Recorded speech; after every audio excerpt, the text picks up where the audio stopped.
Hey everyone, welcome back to another episode of Even Tacos Fall Apart. I'm MommaFoxFire, and today we're diving into a conversation about ADHD, ASD, and how habit stacking can help manage the daily grind when our brains don't always cooperate the way we would like for them to. Living with ADHD and Autism Spectrum Disorder isn't easy. It's not just about being a little distracted or having quirks. These are real, impactful conditions that shape how we experience the world, how we interact with others, and how we get through our day-to-day lives. Whether you've been diagnosed with one or both of these, or you know someone who has, you know it can be a struggle. It can feel like a constant battle just to get basic tasks done, to keep up with responsibilities, or even to manage relationships without feeling like you're always missing something or letting someone down. Today, I'm talking with Jeremy Nagel. Jeremy is a software developer, entrepreneur, and all-around awesome human who's been navigating life with both ADHD and ASD. He's someone who's taken these challenges head-on and found some really practical, no-nonsense strategies that make life work for him. One of the big things we're going to talk about is habit stacking, a tool that's been a game changer for Jeremy. If you're not familiar with habit stacking, don't worry, we're going to break it down through this conversation. It's about building small, manageable habits into your routine in a way that makes them stick. For someone with ADHD or ASD, where routines and structures can either be lifesavers or impossible to maintain, habit stacking can really be a lifeline. Jeremy's going to share how he has used these habits to overcome some of the everyday hurdles that come with these conditions. From staying organized to managing time to just keeping his head above water when life gets chaotic. This episode is not about sugarcoating things or pretending there's a magic fix. We're talking about real life strategies that work for real people who face real challenges every day. Whether you're here because you're dealing with this yourself, or you're supporting someone who is, or maybe you're just curious to learn more, I hope you find something in this conversation that's for you. It's honest, it's gritty, and most importantly, it's full of insights you can actually put to use. Before we get into the interview, I want to encourage you to really engage with this episode. Think about how these strategies could apply to your own life as you listen, or how you can support someone who's going through something similar. And if something resonates with you, if you have your own experiences to share, or if you just want to connect, I would love to hear from you. Reach out on social media or drop a comment wherever you're listening from today. All right, that's enough from me for now. Let's jump into my conversation with Jeremy Nagel on ADHD, ASD, and the power of habit stacking. Trust me, you're going to want to stick around for this one. When I switch scenes, the little bubbly sound that I always have is not working. But hello, welcome back to another Mental Health Monday. I am super excited for our conversation tonight. I think this is going to be a really good one. Thank you, Bite. Thank you, Autumn. Y'all were here right on time, early, already chatting. I love to see it. That's awesome. You heard a sound with that transition. Okay, well, maybe legitimately it's just me that can't hear it. That's entirely possible. But regardless, I'm glad you're here. I'm glad that you are already chatting and everything. I'm going to open up this question queue and we're going to roll right into it. Our topic tonight is ADHD, ASD, and habit stacking. And I'm super excited to be speaking with Jeremy Nagel. And I'm going to tell you a little bit about him. But first of all, Jeremy, thank you so much for agreeing to join us and for being here tonight. It's a pleasure. Yeah. So Jeremy is a neurospicy software developer turned startup founder who is slightly obsessed with habits. He likes to start each day with a 2-hour morning routine and sometimes surprise his colleagues by riding his elliptical trainer during meetings to keep the energy high. He sold his startup Smooth Messenger to Message Media in 2022 and now works at Message Media as a product manager. His new startup, Focus Bear, is a productivity and work-life balance app for people with ADHD. While he's not working on startups, he enjoys cross-country skiing, trail running, and cycling with his wife. So I have quite a few links for you for socials if y'all are looking to connect with Jeremy, I'm gonna load him in, I think, in 2 groups here. So feel free to reach out, say hi, all that good stuff. But Jeremy, again, thank you so much for joining. Really appreciate you. Yeah. Looking forward to answering all the questions. Yeah. So we've got a couple of comments already saying, I love the mug, love the orange on the mug, which is great. And then Autumn would like to know, do you prefer person first or identity first terminology? Thank you for that. I prefer identity first. So I feel like my autism and my ADHD is part of me, not something that will ever be separated. So I prefer to refer to myself as an ADHDer or neurospicy or an autistic person. Yeah, that's a great question. Like, I love the asking. Speaking of questions, if y'all do have questions, as Autumn just illustrated, you can pop them into the question queue, or just put them into chat, and I'll make sure to add those in, and we'll get them kind of rolling. So if you have any questions about Jeremy, about his work, or about the topic tonight we're going to be talking about, go ahead and feel free to pop those into the chat, and we'll make sure to address them. And Autumn says same, with a big red heart after it. So there you go. Appreciate you popping that question in, Autumn. Now we're gonna kind of get into it. Normally I would say, like, when you don't do all the things that you normally do, what do you enjoy doing? But you already answered that in your bio. So how did you first become interested in software development, and what do you love about it and what do you hate about it? I first got interested in it because I was playing a game called RuneScape. It's one of those MMORPGs, and it's one that involves significant grinding, where, for example, in order to mine metal to make a sword, you have to repeatedly click on the rock, and my fingers were getting sore and I wasn't leveling up as fast as I wanted to. So I started looking around for ways to reduce the grind. I found this community of people who had built a sequence of cheat bots where initially it was about finding colors on the screen. So there'd be a certain color that would be on the rock, and they made it so that you chose the color and then it would just keep on clicking for you. And it meant that I still had to be there, but I could read a book or I could do something else while it was mining for me. And I'd notice that my backpack was full of ore, and then I'd take over at that point and move it back to the bank. That approach was good, but it ended up people getting banned because it was quite obvious to the RuneScape admins if you were just clicking repeatedly. So there were some evolutions on that. I found that code very hard to understand. I was just copying and pasting what other people were doing. But then I found this other community where some amazingly talented and intelligent person had figured out how to reverse compile the RuneScape bytecode, and they made their own library for writing code to control your character. And that's how I learned to code. I'd probably spent hundreds of hours writing Java code to tell my character to go and attack that chicken and pick up the feathers, and then when the backpack was full, go back to the bank and drop it off, or do the same thing with mining or fishing lobsters. And that's what I'd suggest to people, that if you want to learn how to code, then you have to find something that you are super passionate about. I think the conventional approach of just going and doing an online course doesn't really work because you don't have the drive for it. Whereas if there's an app that you want to build, then it makes it easy to work on it. And I learned some quite complicated things about Java programming as a 15-year-old that I would only learn later in university.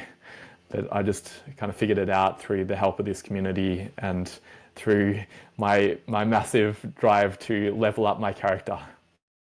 I love that. So RuneScape was one of my very first games that I played when I was, well, it's not one of the first games I played. It's one of the first games that I played obsessively. Because there were plenty of games before that, but it's the one that I was like, I loved getting on and logging on and like talking to people. I was more about the social aspect of it than necessarily getting levels. I did all the mining, I did all the lobby fishing, I did all the everything, like all of that, but for me it was more about the social, which games for the most part still are just about the people for me. But I love it. Yeah, I remember people getting banned for the auto clickers and everything. But it's so tempting to be like, okay, well, I'm tired of clicking this button when it's such a repetitive thing, you know? So, Mm. but yeah, I love that. I mean, finding something that you're engaged in that really kind of pulls you in, that you're like, I want this. It would help me if I had this. And then getting into it Mm. from that. I love that. That's really cool. Is there Yeah. anything you And don't I like did other about? things. Yeah. Oh, things I don't like about it. I One of the things that I was going to mention that I like about it is that it's very easy for me to get into hyper focus around programming. That Mm, state of being concentrating so hard that I don't notice time going by, and that can be a lovely thing, but it can also be a dangerous thing for hmm. me. One of the things I don't like about it, or maybe one of the things my wife doesn't like about it, is that when I get into hyper focus, especially when I'm coding, I don't remember to turn off the stove.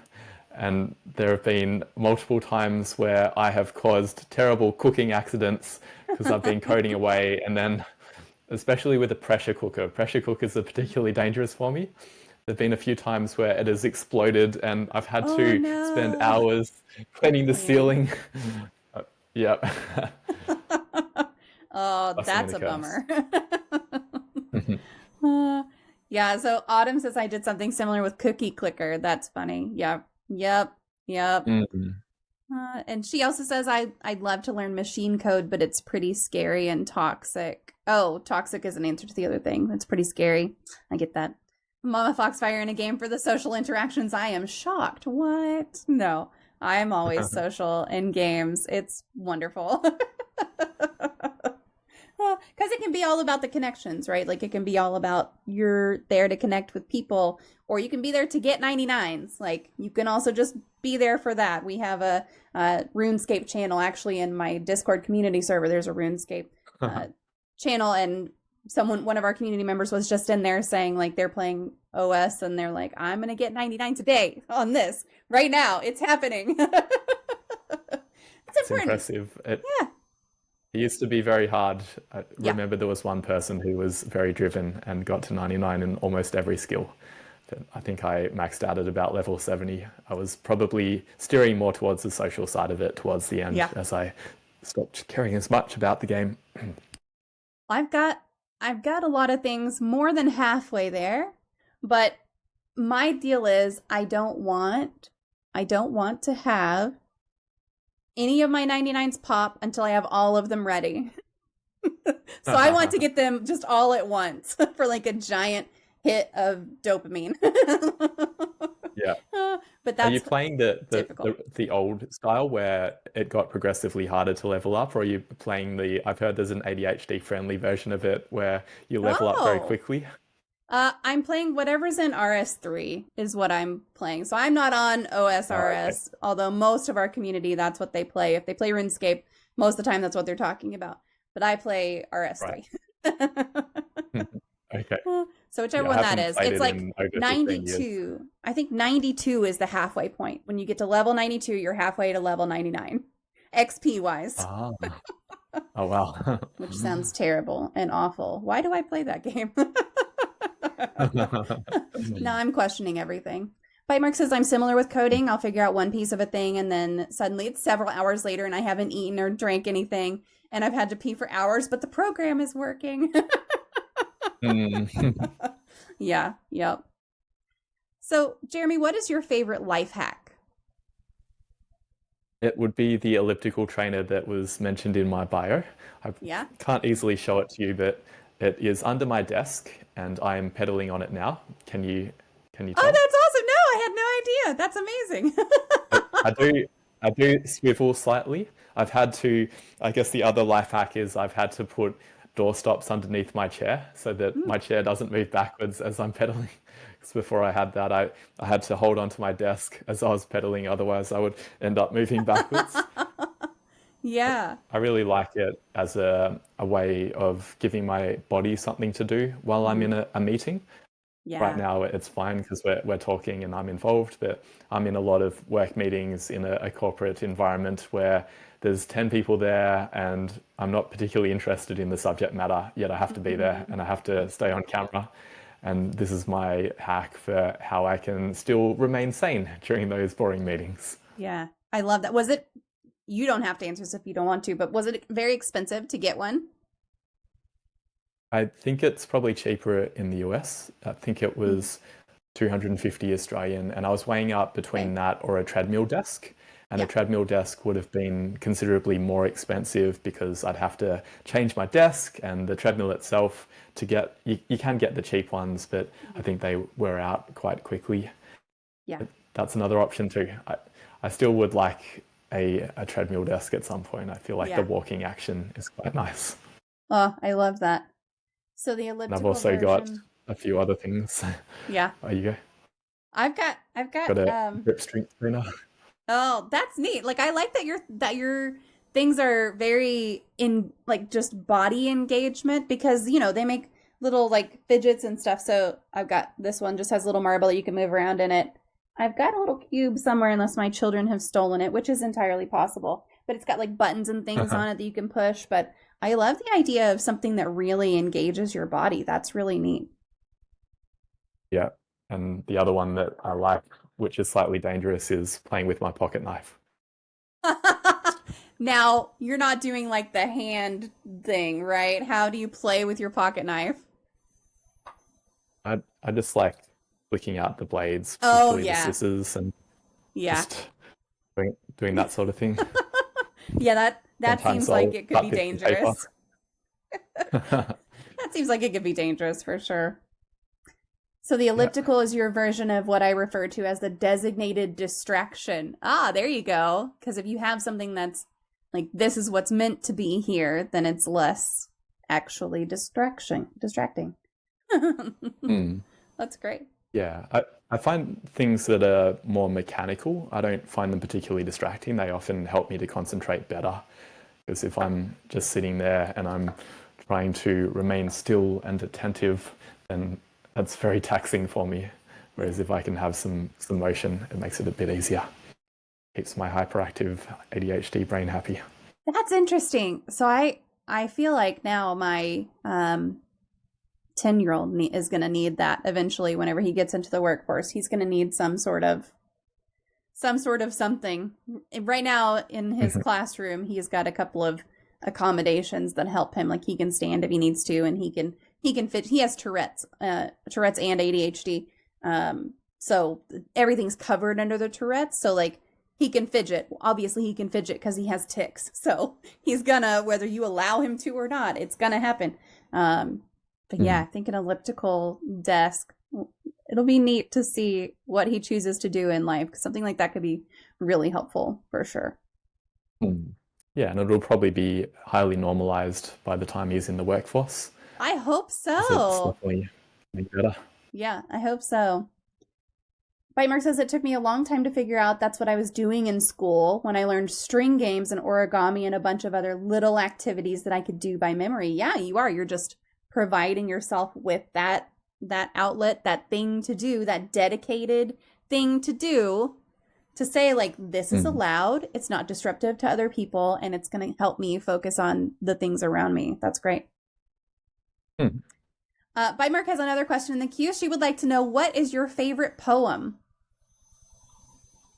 My favorite poem is one that we read out at my wedding ceremony. It's by Ogden Nash. It goes, "To keep your marriage brimming with love in the loving cup. Whenever you're wrong, admit it. Whenever you're right, shut up." Whenever you're right, shut up. I love it. That's amazing. It was really fun at the wedding because I had my brother and his partner read it, and my brother read the first part, and then my sister-in-law read the shut up at the end.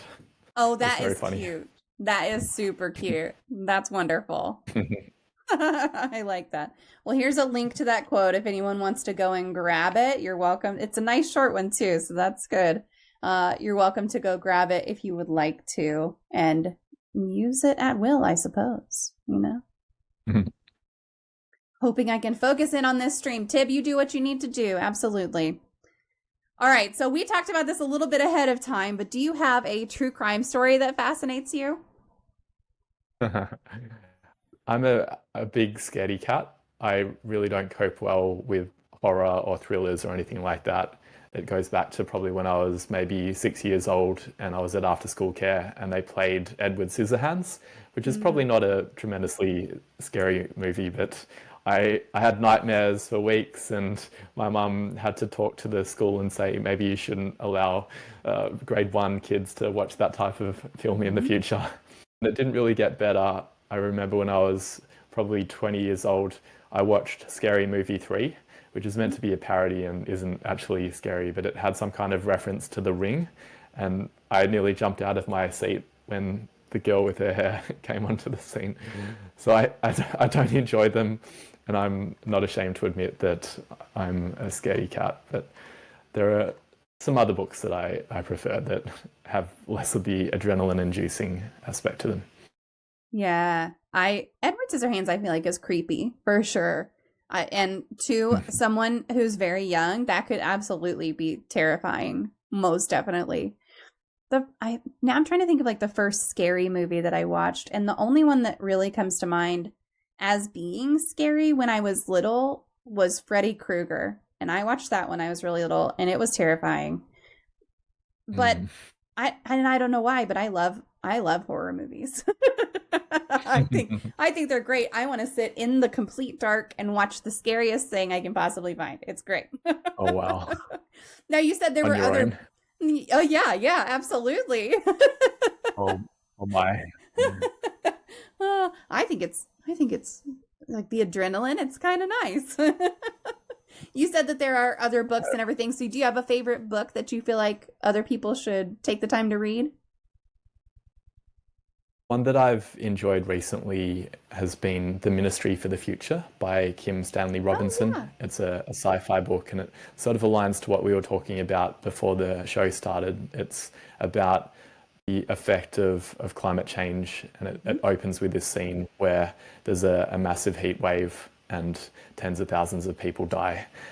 And then there's some interesting elements of environmental terrorism, of shooting down private jets and things like that I enjoyed.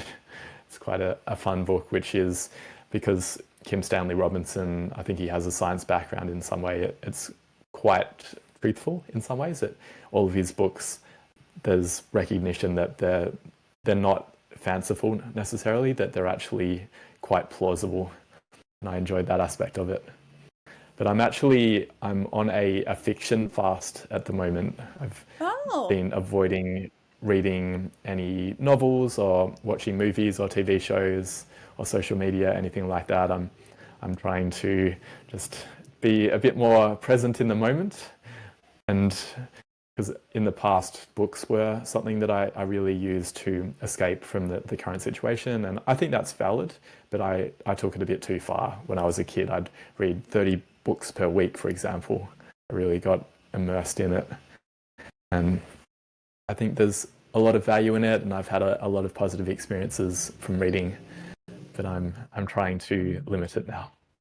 Yeah. Do you do that on a regular basis? Just kind of go for periods where you're like, I'm on a fiction fast. I think that's interesting to think about. But is this the first time you've done that, or is this a regular thing? It's the first intentional way I've done it, and I'm doing it with a group of other people, so it's helpful having the support around it. But in the past, I had a bit of a philosophical dislike of anything that didn't seem useful. I went through a very utilitarian phase where I didn't like poetry, I didn't like fiction, and I probably didn't read fiction for about maybe 10 years. And I got back into it maybe 4 years ago, and I really enjoyed reading some sci-fi and some fantasy again.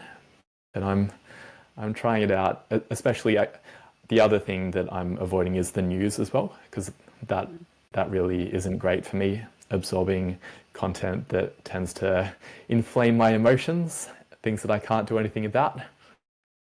Yeah. I've felt better as a result of that. That's one of the things that people would talk about during all the lockdowns and everything, was just like, if you're feeling really bad about how things are in the world, like if it's making you feel completely shitty, stop checking the news. Like, you need to know what's going on. generally, but stop checking it every few minutes. Like, you don't need to know that much. It's a lot. There's a lot. So, yeah. Absolutely. I don't I use books very much as escapism. I wouldn't say that I go overboard with it necessarily, because I mostly just read at nighttime, right before bed. Now that does not mean that I don't stay up too late because I'm reading, because I definitely do that. But, I don't like not take care of my kids because I want to read the next part of the book or whatever. So, I don't know that I would do a fiction fast. Also, my attention span for a nonfiction book is just very short. I can't get through it. And if I don't read at night, I just won't sleep. So I gotta have something. But yeah, that's really interesting. And it's neat that you know yourself well enough to say, I think this is going to be helpful for me. I think this is going to be healthy for me. So I'm going to give it a try. So good for that, Yeah, and I probably won't do it forever, because I do think there's a lot of beautiful cultural things that come out of reading, and the escapism is really nice as well. Mm-hmm, absolutely. All right, couple things out of the chat that I want to make sure that we get to. Tib asks, are there any tips to keep focused while using the Pomodoro technique for tasks that don't have good stopping points? Oh, I like that, Tib. I guess the Pomodoro technique is very well suited for tasks that don't have good stopping points, because you're meant to just abruptly stop at the 25-minute mark or the 50-minute mark. In terms of staying focused during that time, there's a few things that work for me. One is body doubling. So using a tool like FocusMate, where you go on there and you tell someone else, I'm going to be focusing on this for the next 25 minutes. And even better than that is if you can actually be working side by side on the same issue. I do that with my colleagues sometimes, that we'll do pair programming, where we're both looking at the same screen and we're solving the same challenge. It can be a great way to get unstuck. And then the other thing that helps me personally is limiting distractions in a quite strong way. I mentioned the news is a problem. That was a big way that I torpedoed my productivity in the past, that I'd be working on a project, and then I'd have this urge to find out what was happening in the news or on Twitter, anything like that. And that context switching has a really dire effect on my ability to concentrate. So I built software around it, but there's a bunch of different tools that can help to limit access to distractions during that time. Yeah. Oh, you go. No, go ahead. The other thing would be, I think it's not just about during the Pomodoro block, but using the breaks in an intentional way. Because when I first learned about the Pomodoro technique, I'd do 25 minutes of focused work, and then I'd go check my emails, and then I'd try and start another block, but my attention has been grabbed by what was in my inbox.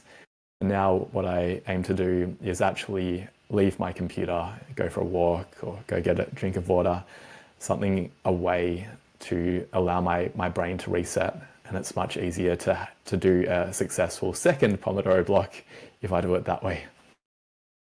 That's a really good point too, because it's real easy to say like, okay, well, I'm going to save up and only check social media or check my email on the breaks between the official tasks, right? But then if you're trying to go back to a task and then you're like, oh, shit, I really need to answer that email that I just saw that I shouldn't have checked. And for me, it's like, once it's marked as read, I won't look at it again unless I take care of it. So that's a personal one, but yeah, that's really tough. And then Tib also says, I tend to play games on my breaks and I come back and I'm in a whole nother mindset. Yeah, so it sounds like just being that really super intentional about what you're doing on the breaks. I swear to God, I do mark things as unread a lot, but sometimes I forget and I just don't do that. But I also, so like throughout my workday, I'll close Outlook completely, like not just minimize it, I'll close it so that I don't get the pop-ups and stuff. So then whenever I do open my inbox, it's like, okay, I've opened my inbox because I want to get through some emails. And so then I take care of all of that at the same time. But I'll close it, totally close it. And my whole team knows if they need me, they need to hit me up on Teams first or text me or something, because I might not see it on my email right away. But yeah. Yeah, I'm the same. I have all my notifications turned off. I don't have notifications for Slack even. If someone really needs me urgently, I've got a Slack little bio where I say, hey, heads up, I'm autistic and ADHD. I may be quite brusque in my replies, and I'm also not checking it regularly. If you want to get my attention, call me on this number. Yeah. That's totally fair. I mean, letting people know how they can communicate with you the best is great. Autumn says, I'm struggling between trying to remain informed. Oh, this is about the news, about various things going on in the world and being unable to do anything but wallow in the horrible state of the world. Yeah. And that's where I find myself sometimes, Autumn. And I just have to be like, and we're not listening to the news anymore. I'm going to switch it. I'll switch it. I'll be like, I'm tired. I'm just tired. Like my brain is tired of listening to this shit. And I'll change it to music for a little while. I do generally try to listen to news on the radio, but some days I just have to change it. I have to be like, you know what? Put it on that classical station, put it on the hip hop station, put it on the country station. I don't care. Just put it on something else. So I feel you. There's a good book about that by Alain de Botton, where he talks about how to be intentional about consuming the news. And he's an advocate for slow news, where you can get, say, monthly publications that will talk about what has happened over the last month. And that gives a more nuanced interpretation of it, rather than if you had read the news every day for a month, you maybe would get the same information, but there's a lot of sensationalism there, and you're not necessarily able to see the bigger picture. I was doing that for a while. I was subscribed to a scientific newsletter where once per day they would have an academic write about their interpretation of what has happened in the last 24 hours. I found that I love that. good, but yeah, I've just been doing an experiment with what if I don't remain informed at all, what impact has that had on my life? And so far it really hasn't had an impact, and I've saved some time and some emotional bandwidth. Yeah. What was the name of that author? The publication is called theconversation.com. Okay. It's oriented towards Australia and the United Kingdom, but they may have a US branch too. Oh, I pulled it up and it pulled up as /US. So Okay, there you go. They know where I am.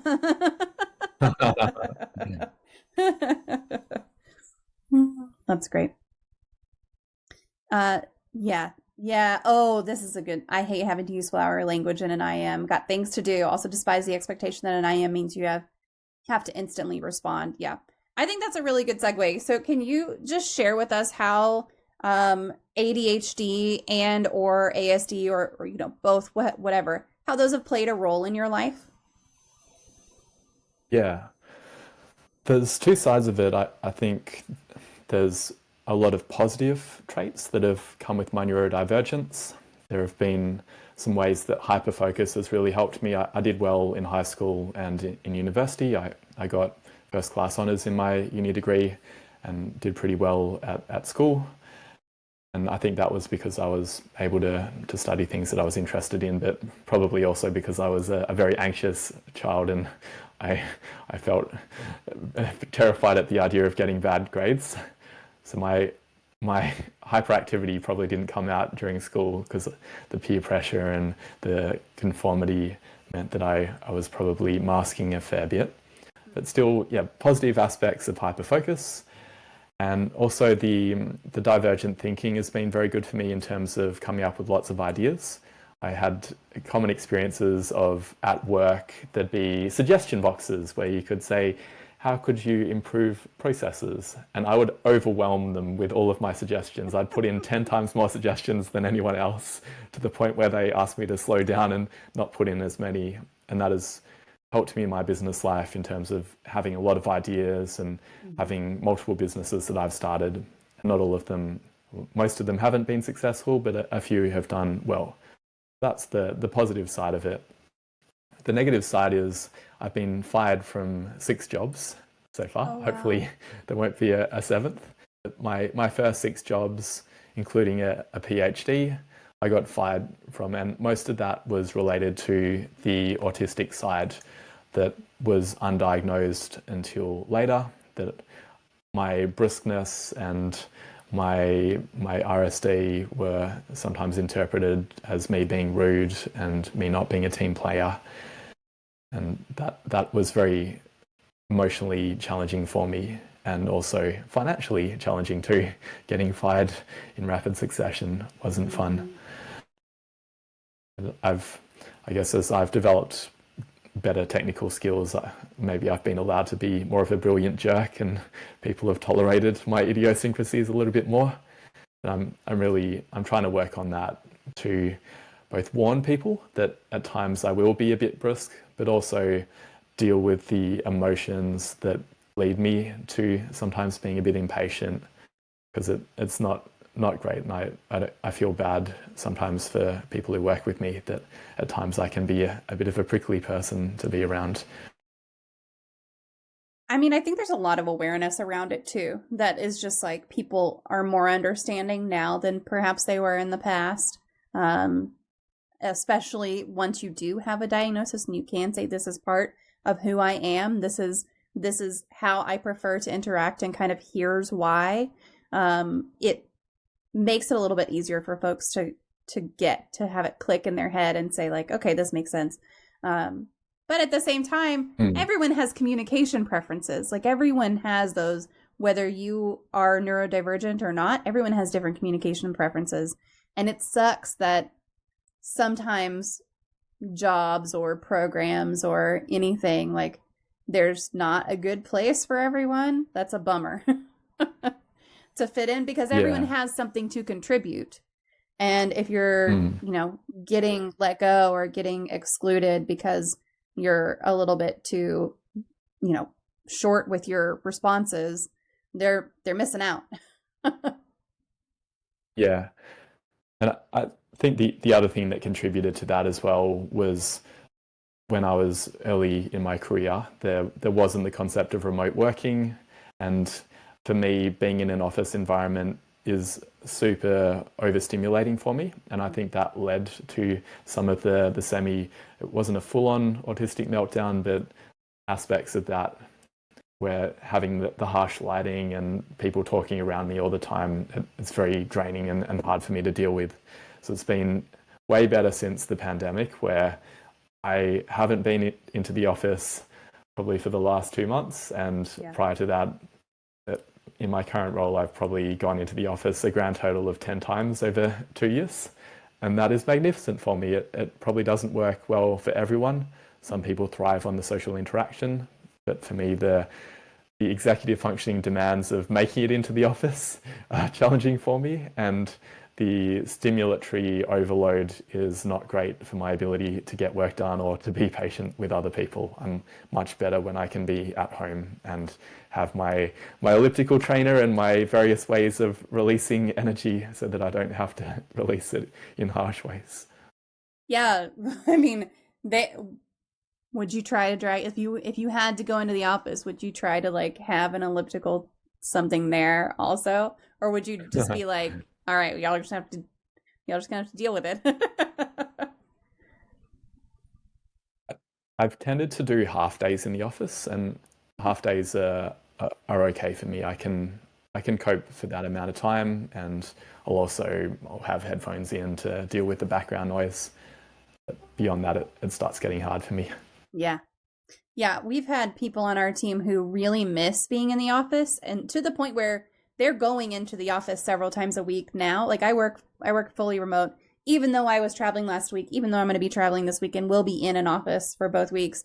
For the most part, I'm at home at my desk working. But we've got folks who really miss being in the office. And then we have folks who are like, I can't get anything done if you make me go into an office. So I think, whatever your working style is, and this goes back to what we were saying earlier, whatever your working style is, there needs to be a way to do what suits each person best, within, and because you're going to get better work out of people that way also. Like I know that one of our team members, if she hasn't been into the office in a week, she's going to be really frazzled for any calls that you get on with her. If I have another coworker who, if he goes into the office, if he had to go into the office this week at all, he's going to be really frazzled whenever I'm talking to him. So, yeah, just everybody's got their own preferences and everything. And Bitemark says, I'm not, as far as I know, autistic, but I also have trouble with tone. And generally speaking, I'm at work to work, not to talk about your weekend or your kids or whatever. Give me the info I need and then go away and let me work. That's very you, very you, Bitemark, for sure. And then Tib says, I don't think it's an uncommon thing for engineers to be direct, been on the receiving end of it for years, and I have come to actually like it at times. Remote work improved my life immensely. Yeah. Like I said, everybody's got different preferences for communication. Like, that is a global thing, no matter what your diagnosis is, no matter what or your non-diagnosis. Maybe you don't have a diagnosis, and maybe you should, maybe you shouldn't. Who knows? Whatever. Everyone's got communication preferences. Like, that is a blanket. My children have different communication preferences between each other. They don't have the same communication preferences that I have even. So it just depends. Are there any misconceptions about ADHD or ASD that come up or that bother you or that you encounter frequently? Yeah, there's a couple. One that is probably less dominant now than it was in the past is that it's a death sentence, and that someone who is, for example, autistic. I remember when I was a teenager, my auntie talking about my cousin who also has an autism diagnosis, and she was saying how she was petrified when he was a kid because she'd read stats about how suicide rates are much higher and overall longevity is lower. And I think that seems to talk more about the way that society is set up. I don't feel like there's anything inherent in autism that would lead someone to be suicidal, but I do think that someone who's autistic living in a world that isn't set up to be compatible with their brain, that's going to be what leads them to have mental health challenges. And I think that's important to look at, the social model of disability, or the biopsychosocial model of disability, that there are some things inherently in my brain that make it hard for me to concentrate with certain tasks, but there are also some things in the environment that really contribute to that. And if we don't have recognition of that, then we're just going to be putting those round pegs into square holes and wondering why they don't fit. It does feel like that's getting better, that there's a lot more awareness now of the value of neurodiversity. I feel that another misconception is that sometimes it goes too far, and that people talk about ADHD superpowers and autistic superpowers, and that I definitely do feel that I have strengths, but they're not, I wouldn't consider myself to be superhuman, or that every autistic software developer is going to be a 10x developer or anything like that, that there are certainly weaknesses that come with it, and we need support to balance it out both ways. And then one that has been coming up a bit in Australia recently is a view that especially ADHD and autism are being overdiagnosed. In Australia, we have this government program called the National Disability Insurance Scheme, where families of young children can now get funding to help their kids to get occupational therapy and other supports. And it's been a real game changer for families who previously would have had to privately fund that. But there's concerns about the sustainability of that people are concerned that the diagnostic bar is too low, and that people with level 1 autism like me, maybe we shouldn't be getting support. And I don't know enough about that topic to really comment on it. But one thing that I think is a myth is that it's rapidly going up, and that in the past it wasn't there. I think what the research indicates is that it wasn't there because there were stereotypes about how it showed up, especially that, for example, ADHD was only present in boys, and the same for autism. And one of the papers I saw recently was arguing that the reason that ADHD rates have doubled in women, that ADHD rates have doubled in adults in the last 2 years has been because women are now being diagnosed in the same rates that men are. And that's because the criteria have changed to pick up on the different ways that ADHD presents in women. And I think that's really important that we see it in context, that it's not that people are getting diagnosed to abuse the system. It's because they're getting diagnosed because they now can and because there's more awareness of it. Yeah. I mean, I feel like... final one... No, go ahead. The final misconception would be that these conditions are separate. And I thought you talked about it earlier with your son having Tourette's and ADHD, and that it's very common to have a comorbidity, and important to be aware of how they might interplay. Yeah, that's something that I work with his neurologist on a lot, actually, because there's still quite a stigma against ADHD in schools here, at least here. I'm sure elsewhere as well, but at least in the US, there's a huge stigma. Oh, this kid has ADHD, therefore they've got the label, and they're the problem. They're a problem now. So because he also has Tourette's and he's got both of these things, his neurologist felt strongly. He was like, I'm not even going to write down that he has ADHD. So he actually does not have an official diagnosis of ADHD.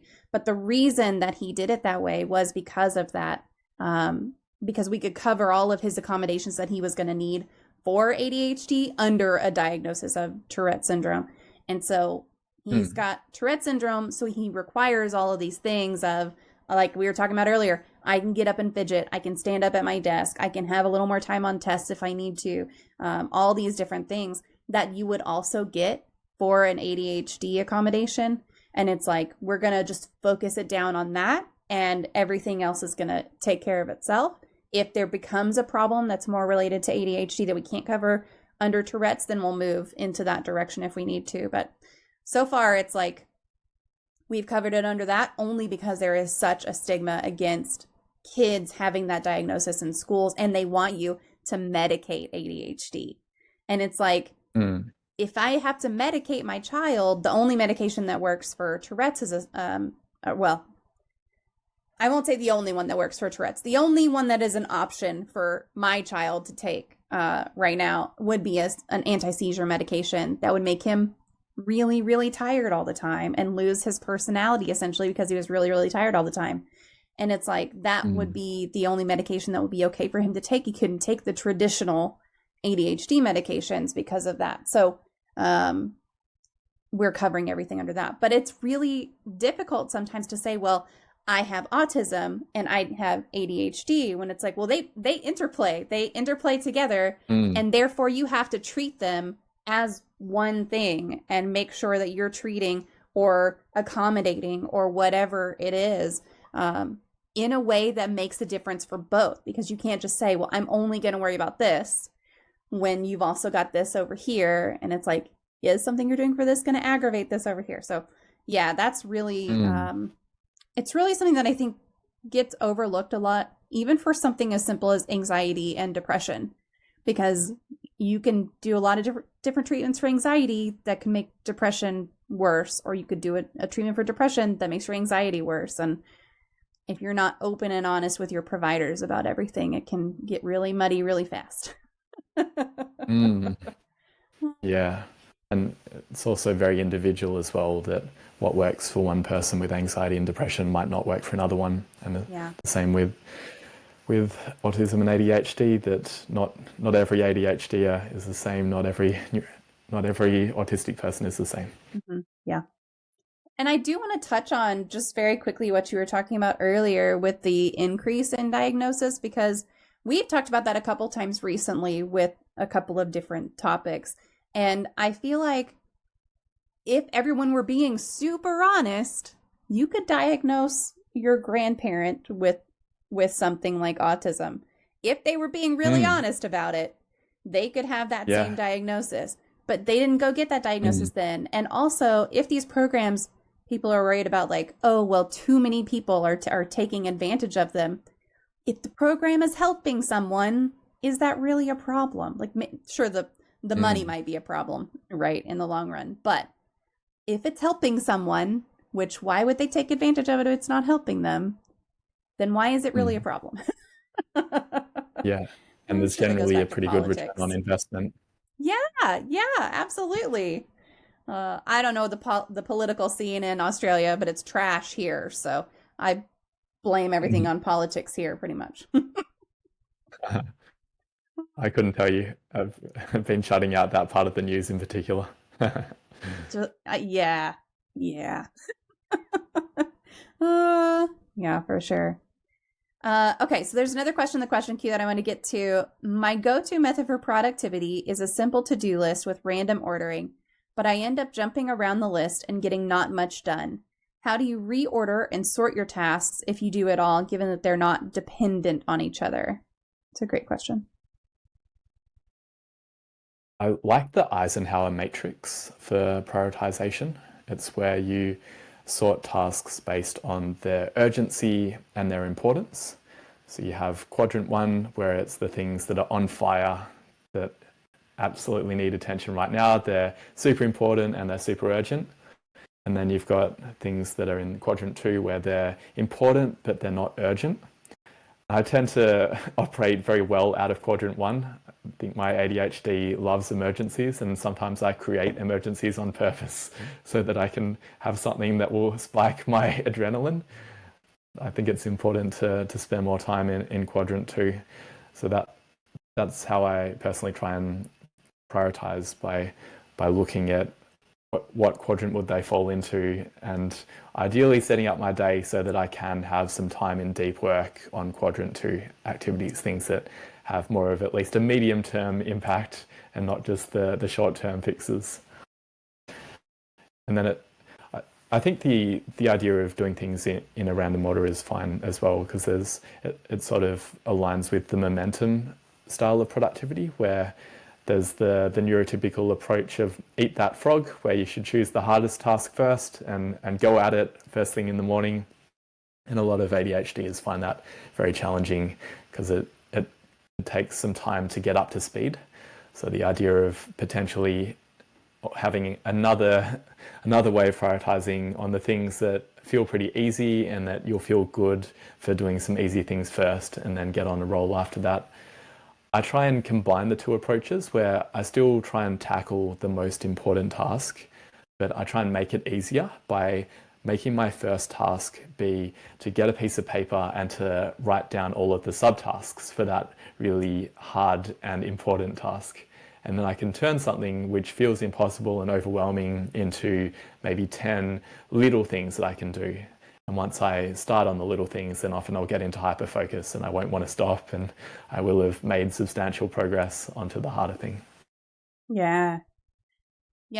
So, all right, eat the frog first is, I think it gets credited to like 1,000 different people, but I've always heard that it's a Mark Twain quote, like eat your frog first. Yeah. And that works. That works great. I mean, wonderful for some things. But the snowball method, which I always hear about for debt building, it's like, do you do the interest first? Do you do what your smallest payment is first? And then you kind of snowball it, is great as well. And then breaking it down. Have you heard of Goblin Tools? You heard of that one? So that's the one that comes up every now and then. And I just posted a link to it in the chat, but it breaks down your to-do list, like you're talking about, into smaller to-do lists, or larger to-do lists, but smaller tasks to say like, here's your list and now you can check things off and everything.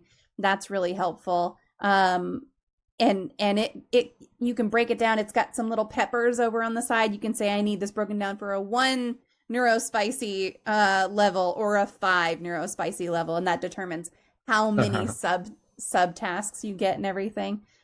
It's wonderful. It's really, really great. Are there any tools that you use to help you do any of this, like specific software? I mean, we're going to talk about Focus Bear, right? If you want to talk about Focus Bear now, we could talk about that, or anything like that helps. Yeah, I tend to gravitate mainly towards paper for managing my tasks, which seems really strange for someone who's a Yeah. bit of a techie in general. I, I, I use a combination of standard to-do lists. So I've got a Trello board where I have my longer term tasks, but I find that it's too easy to set up an impossible day for myself using digital tools. I really like the constraints of paper. So I've got my plan for today in my little notepad, and I write out my calendar by hand, which is a waste of time if you think about it, because I have it already in my Google Calendar. But there's something about writing it out that, even though it's a waste, it actually helps me feel ready for the day. I do it the night before, and that's part of what I use Focus Bear for, that I have a sequence of routines for the morning and the evening. The 20 minutes of dealing with my to-do list and writing it down on paper, and also dealing with all the bits of paper that I've generated throughout the day. Because as I'm, say, doing my meditation, I'll often come up with another 5 ideas that I'll write down. And if I'm out for a walk, I'll be scribbling things on a piece of paper. And at the end of the day, I have multiple bits of paper that I then need to process a little bit more. But even though it maybe feels inefficient, in the past I would drop it into Todoist. But I found that putting it into a digital system made it seem like it was already processed. And that is not true. That I actually need to put some thought into, how soon does this need to be done? What else do I need to do? What are the subtasks? And I have played with Goblin tools. I personally feel that my context is too unique for an AI system that doesn't know me to be able to do well. There are some basic things around, like doing the laundry, where maybe it can give some ideas, but I find I'm generally capable of coming up with the subtasks on my own. If I have, as part of my morning routine, to look at my to-do list and spend 5 minutes with another piece of paper and write out the steps for the things that don't feel obvious and that have a bit of more weight to them. So that's my approach, analog and digital. I mean, look, you got to use what works for you. And Bitemark says, well, when the computer is where the work is, sometimes the list needs to not be in the same form. And it's true. Like, also, I find that if I write it down, I'm far more likely to remember it versus typing it out. I can type out 20 things while we're talking and not remember a single thing that I typed, but it'll all be grammatically correct and everything. And it'll make sense theoretically, but I won't remember that I typed it. If I jot something down, like I had an interview recently for a position at my company, and during the interview I was writing stuff down, and it wasn't because I couldn't type it at the same time. It was because I wanted to remember to ask it and everything.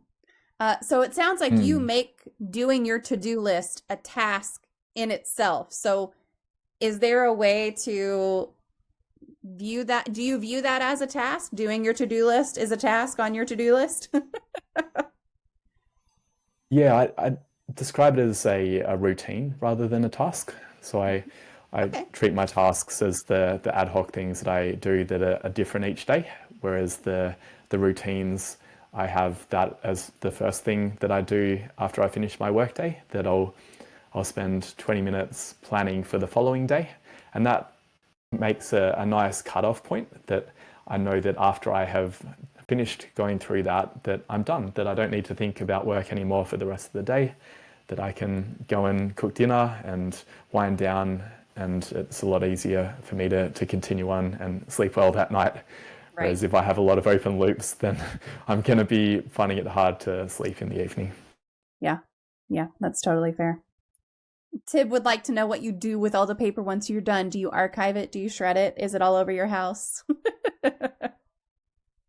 I scrunch it up in a ball and throw it in the corner. I find that satisfying. Excellent. And then afterwards, I put it into the recycling. Perfect. Yeah. But I also, there's quite a lot of times where, say, here's a piece of paper where I wrote 3 things on it, and the back half of it is still good. So I'll use that again for my next jotting session. Absolutely. So getting back to kind of the topic of ADHD and ASD, what do you consider to be the biggest challenges of being neurodiverse in today's society? And maybe especially since you're in the tech industry, especially there, is there anything in particular? The challenge for me is the screen time associated with being a tech worker, that I do feel like it's not great for me to be spending all day in front of a screen.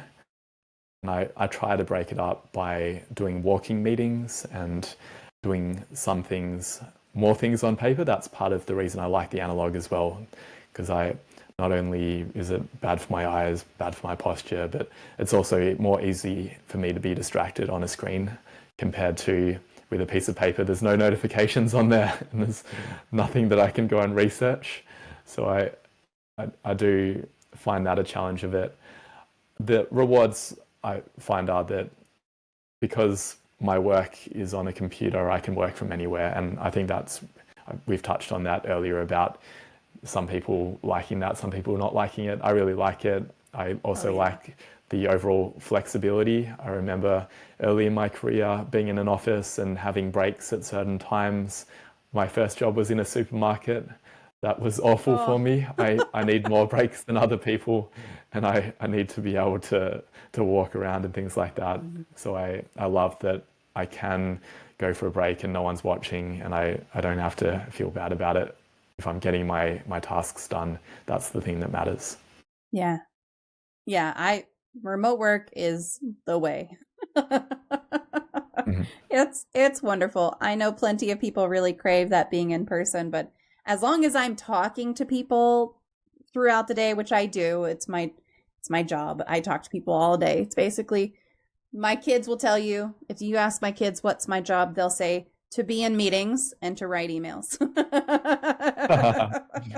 Sounds like my job too. Fairly accurate, quite honestly. Yeah, I think that's the way. I want to design a to-do list, recycling can, hoop for post-it note, 3-pointers. That is great to put it, make it, design it, get it done. Absolutely. I support you. I would buy that. That would make it really satisfying. Absolutely. So what advice would you give to other neurodiverse individuals who are considering either entrepreneurship or looking at getting into the tech industry, or maybe if they're in the early stages of developing their own startups? I just thought of another one in addition to the other ones that I had there, which is be prepared for meetings. Because I think my experience has been that as I have gone up the chain a little bit from an individual contributor to now I'm a product manager in my day job, and I manage people in my various businesses. And that was something that I didn't like in the past, that I found it really hard to have calls with people, and I did most things via chat and email, and I'm realizing calls are probably better for other people. So I'm having to learn to do that. And that has been something which is uncomfortable, but I think it has made a big difference in terms of creating a culture where people feel like I care about them and that we collaborate better. So that would be a piece of advice for people who are maybe autistic like me and find it hard to have that amount of social interaction, that it's hard, but it's also important. In terms of startups, I think the number one thing for me is avoiding credit card debt. My first startup, my ADHD got me into the startup in that I had this nice idea. The idea seems really wacky in retrospect. It was to build a carpooling website for runners. So I used to like doing fun runs and marathons, and I didn't have a car, and it was really hard for me to get there because public transport typically didn't run at that time. And so I spent probably $10,000 hiring developers to help me and doing the marketing of building an app and a website when there wasn't really a good business model behind it and there wasn't a clear business plan. And that type of enthusiasm can be amazing, but it can be dangerous if it's fueled by credit card debt. I think if I had done the same thing and I had just committed to bootstrapping it, that I wouldn't put definitely any debt into it, then it would have probably gone better. That I still think it probably wouldn't have gone anywhere, but it wouldn't have cost me as much money as it did.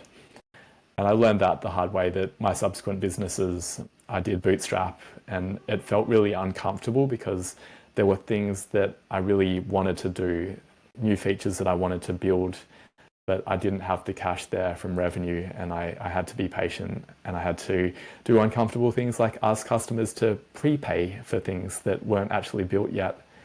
But that restraint is actually really powerful. Mm-hmm. And it feeds into a resource that I'd recommend from a guy called Rob Walling. He has this philosophy called the stair-step model, where he talks about how to start a business as someone who is a developer, or in general, someone who is risk averse. He talks about, rather than this advice to go all in and quit your job and start working on the startup immediately, he recommends instead starting small and doing info products initially, doing it on the weekends and in evenings. And then as you start getting some revenue, go down to 4 days per week in the day job and spend 1 day per week on the business, and progressively build it up from there until you have replaced your income, and then you can leave your job, but you've left it in a way that there's no risk because you've built it up over time. And I did that with my last business, that I went down to 4 days, and then 3 days, and then 2 days, and then eventually I sold the business, and now I'm working full-time on it in the auspice of a larger organization. Yeah. I love that. I love that idea of that method, and I just found an article on it and posted it. So if anybody wants to read more about that, they can go on there and just read it if they want to. But yeah, that's great. And credit card debt is a trap, y'all. It's a trap. Just don't fall for it. Don't fall into that trap, for sure. All right, so a couple questions in the question queue that I'm going to make sure we get to. Bitemark would like to know, do you ever code on paper? When I was first learning HTML for fun, I was still in school and would sometimes write out web pages on paper when I was away from my PC. That is some dedication. Yeah, massive respect. I do like my autocomplete in my code editor, but I guess there are times where I don't necessarily write the code, but I'll be stuck on something and then I'll go for a walk, and as I'm out for a walk, I'll have my piece of paper in my pocket and I'll realize, so actually I can solve it by doing it this way. Sometimes getting away from the problem it activates the default mode network, and then that's where the creative ideas can come from. I also find doing the dishes is a great way for me to solve problems. Getting away from the actual work can be good. Now, see, doing the dishes for me would be like, I would rather be doing anything besides the dishes. So if I can come up with a solution, I can walk away from these dishes.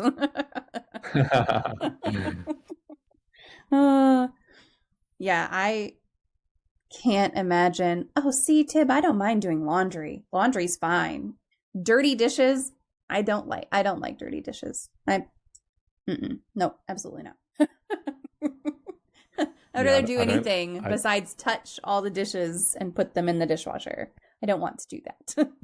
I have to do it with the hot water on all the way hot, running the whole time I'm putting dishes into the dishwasher. The hot water is running, so I can continually put my hands under the hot water and rub them together to get whatever is on the dishes off. Blech. Gross. Everybody has their things. Yeah, I don't like greasy dishes. I don't mind dishes in general. I find it quite regulating. Doing the dishes, there's something about the kinesthetic aspect of it. I don't mind putting them up if they're clean. But yeah, everybody has their preferences. It's all good. And then here's another question as well. Do you find it difficult to task out to others if you know you can do it yourself just how you want it? I do, for sure. But I am the worst at delegating things, because I'm like, yeah, but if I just do it, it's going to be a lot faster and it'll get done right the first time. And so I'm not going to send it out to anyone else. But Jeremy, what about you? It can go two ways for me. I can get really frustrated when people don't do it the way that I think it should be done. But there are definitely times where I'll give it to people that I've worked with for a while, and they actually amaze me with the creative solution they've come up with. At Focus Fair, I've intentionally hired a bunch of other ADHDers, and I find that happens a lot, that we're on the same wavelength, and I'll give tasks with not much context, and they just figure it out and get it done, and that amazes me, and I feel very happy when that happens.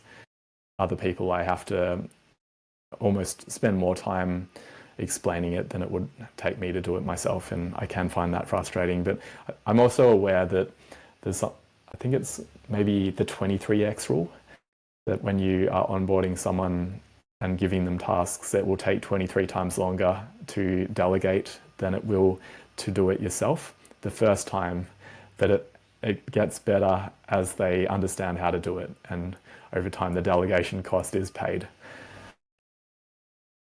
But it has to be the right person. Yeah, it definitely has to be the right person, for sure.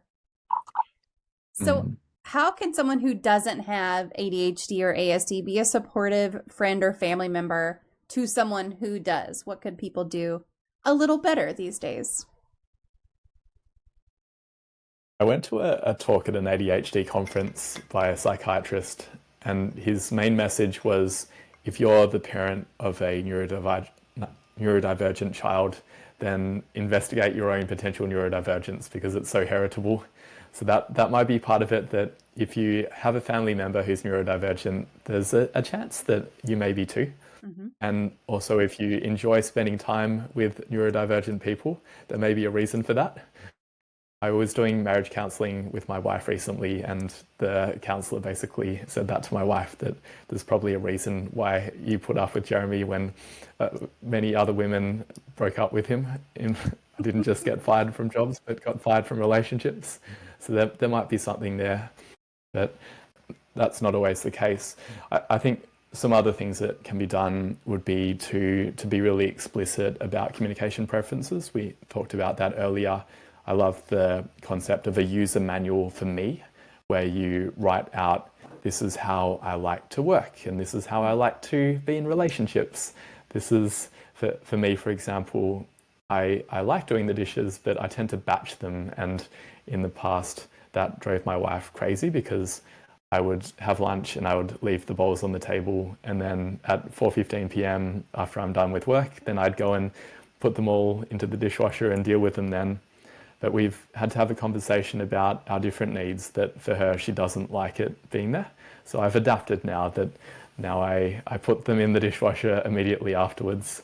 And there are other little things like that, where if there's communication without assumptions, which is really hard to do, that try and figure out, why is someone doing it this way when it seems like they're intentionally irritating me, but they may not be. It might just be that that's the way that they operate and that's the way that works for them.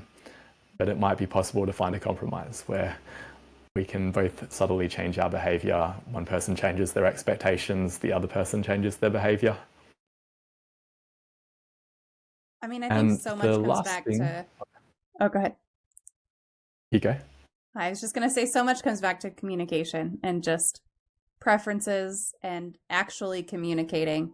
There are so many things in the world that could be better if people were better at communicating with one another in the way that people prefer to receive that communication. And if you understood, if I know that Bite Mark doesn't like to be yelled at, and I go full hot head at her yelling, it's not going to go well.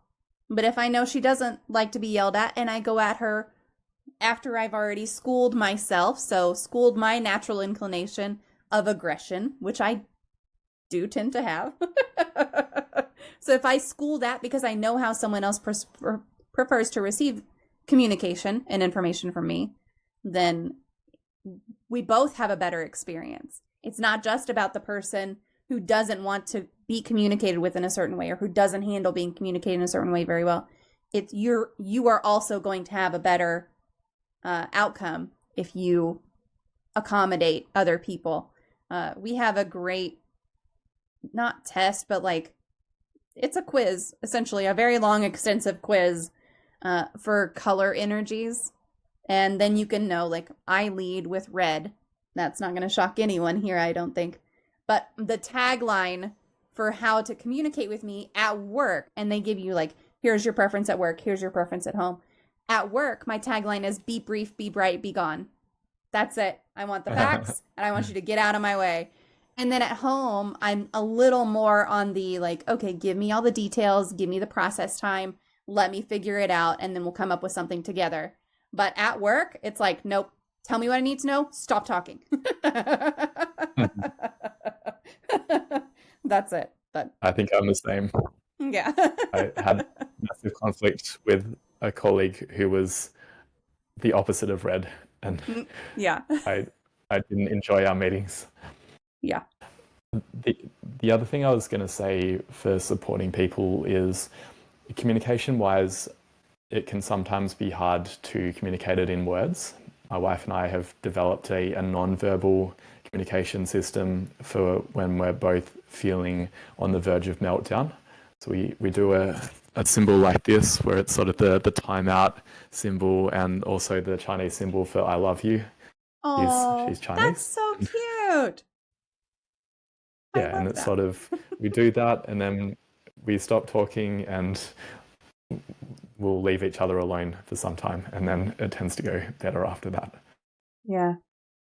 That's great. Like that combination is great. Like we need to hot pause. I still love you.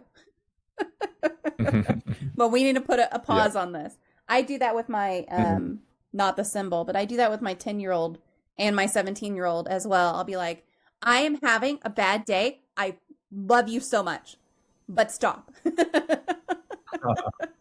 And I still come off as fairly aggressive, I think, but I always put that in there like, I love you, go away.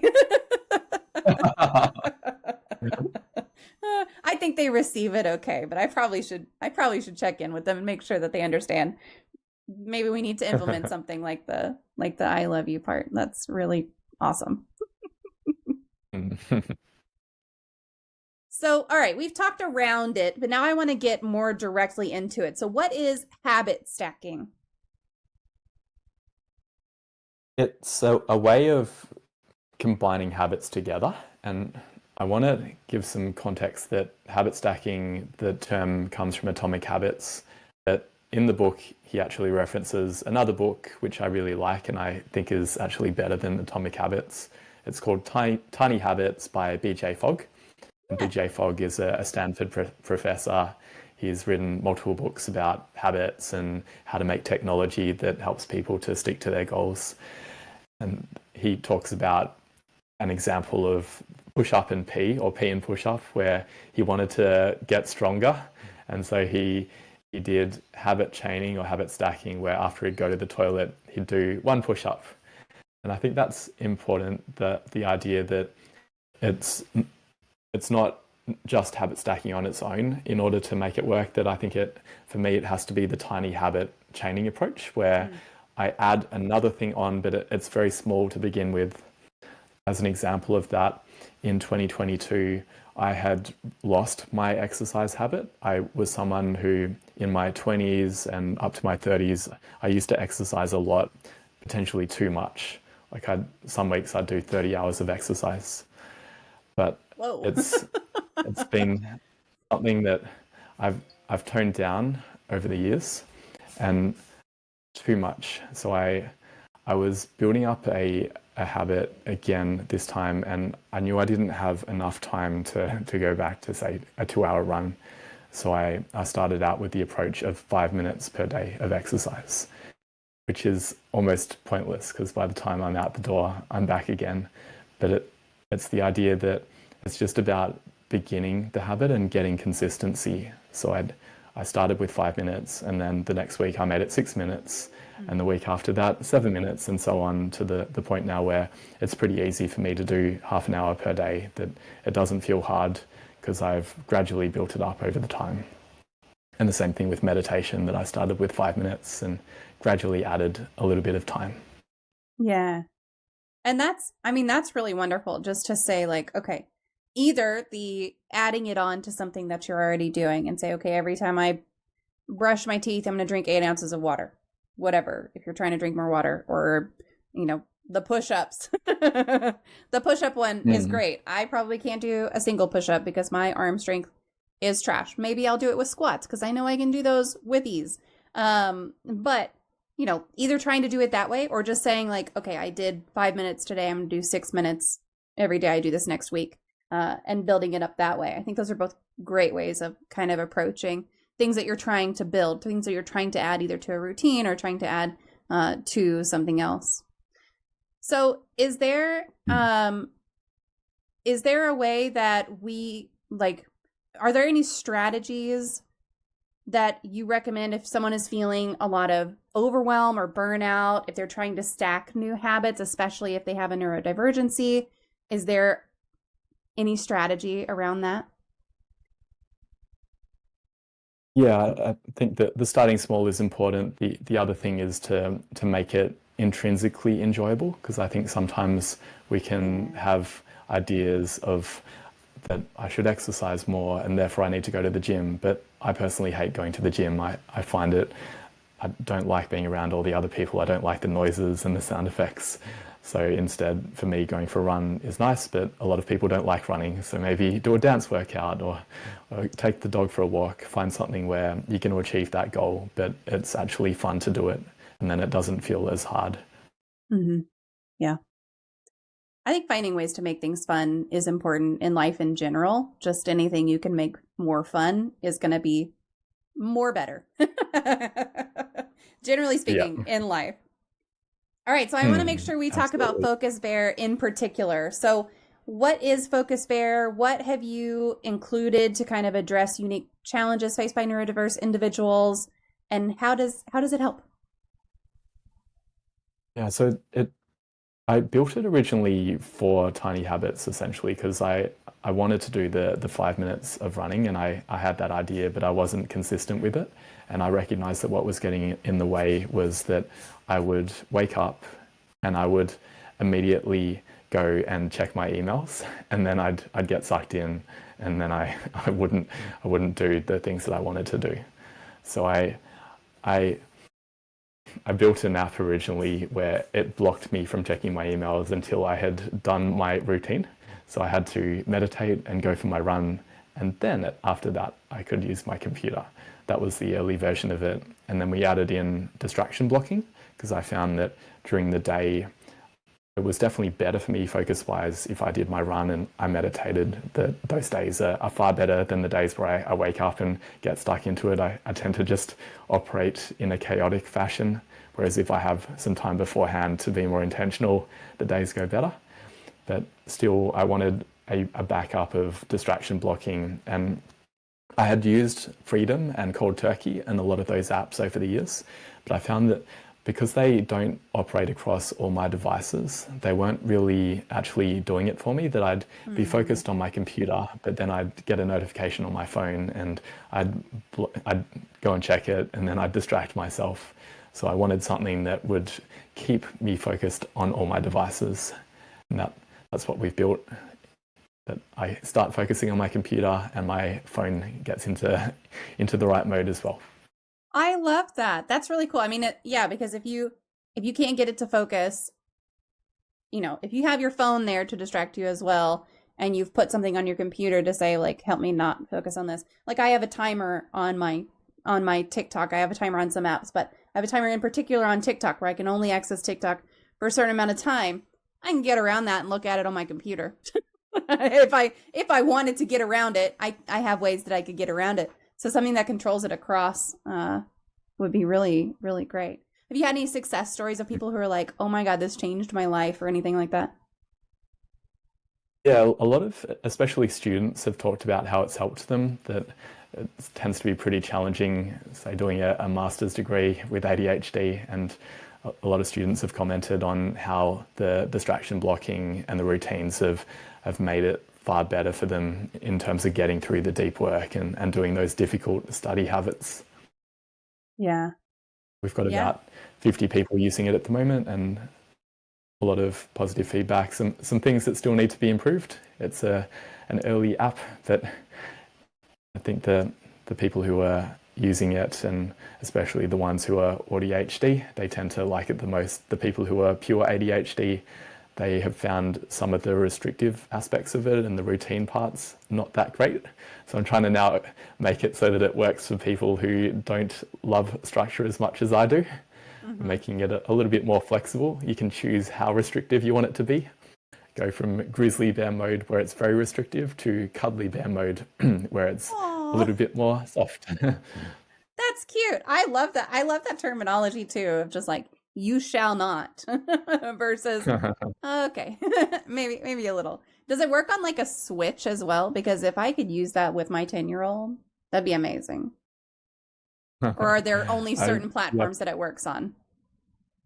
Yeah, it doesn't work on Nintendo Switches yet, I'm afraid. But I have heard that's a common challenge for parents trying to help their children to not spend the whole time on the Switch. Yes, yeah. Well, or just like my 10-year-old has to get all of his chores done before he gets on electronics. And so I can put his Switch up on the refrigerator or whatever, right? But yeah. Well, awesome. I appreciate you kind of just sharing what that's for and everything. All right. Tib says, does your team use Focus Bear internally, like for work habits? Or do they use something different?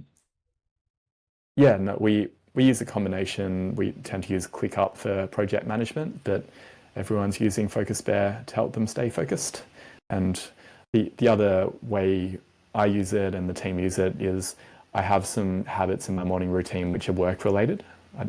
I do my meditation and my run, and then I have, for example, 10 minutes of writing my book, where it only allows me access to Google Docs, that I go in there and I spend 10 minutes working on that. And it's amazing how much I can achieve when I'm only in the doc and I'm not starting to write and then thinking, oh, I should research that, and going down a rabbit hole. Instead, I just leave a placeholder that I write QQQ as a placeholder for something that I'll go back and research later, but not during those 10 minutes. And my team will do similar things. For example, my team member who works on analytics has a habit where in the morning after he's walked the dog and done his exercise, he'll spend 30 minutes going through and looking at our analytics platform and trying to improve that. That's awesome. I wish we could keep talking about this forever, but I do know that you have some things you need to go and do. So I want to respect that time. I need to eat lunch because it's 3 p.m. now. Absolutely. Absolutely. So we're going to end on this one. If you could wave a magic wand, and let's see if my magic wand is working today. It is. If you could wave a magic wand and eliminate one common opinion, misconception, or theory surrounding mental illness, disabilities, or talking about mental health, what would you eliminate? We've talked a lot about neurodivergence. I'd also like to talk about eating disorders. I experienced eating disorders as a teenager and a 20-year-old, and that's something that I think doesn't get talked about very much in men. So I'd like to wave away magic wand and destigmatize it and allow men to talk about it a bit more, that it can be a problem. Exercise bulimia was my issue, and I think it's potentially more common than people realize. Yeah, absolutely. Well, thank you so much, Jeremy. This has been really, really lovely. I appreciate it so much. And if you ever want to come back and talk about eating disorders, we could do a whole interview on just that. And that's a wrap on today's episode of Even Tacos Fall Apart. I hope you found my conversation with Jeremy Nagel helpful. Talking about ADHD, ASD, and habit stacking is not just some abstract theory. It's real life for so many. Whether you're dealing with neurodiversity yourself or supporting someone who is, these challenges are part of our daily grind. But as Jeremy showed us today, they don't have to define us or hold us back. What really stood out to me in our conversation was how practical habit stacking can be. It's not about trying to overhaul your entire life overnight. It's about finding those small, manageable steps that work for you and then building on them. We all have those days where everything feels like too much, when just getting through the basics seems impossible. And that's where habit stacking comes in.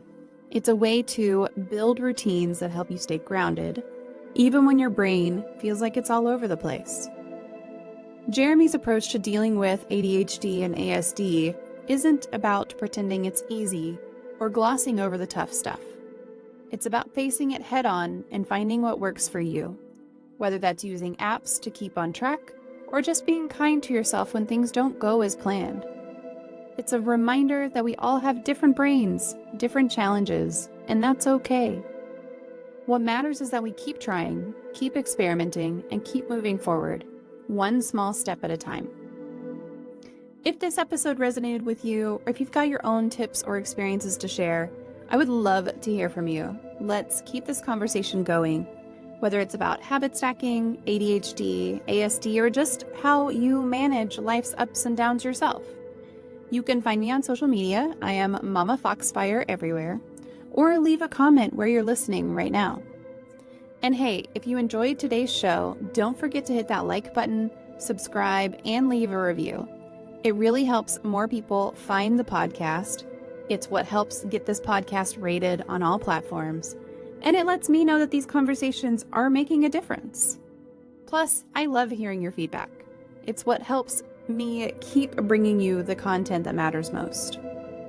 Thanks for hanging out with me today and for being a part of this community. Remember, even when things fall apart, we've got the tools, the support, and the strength to pick ourselves back up. You're not alone in this, and together we can keep finding ways to navigate the messy, beautiful chaos of life. Until next time, take care of yourselves and be kind to one another.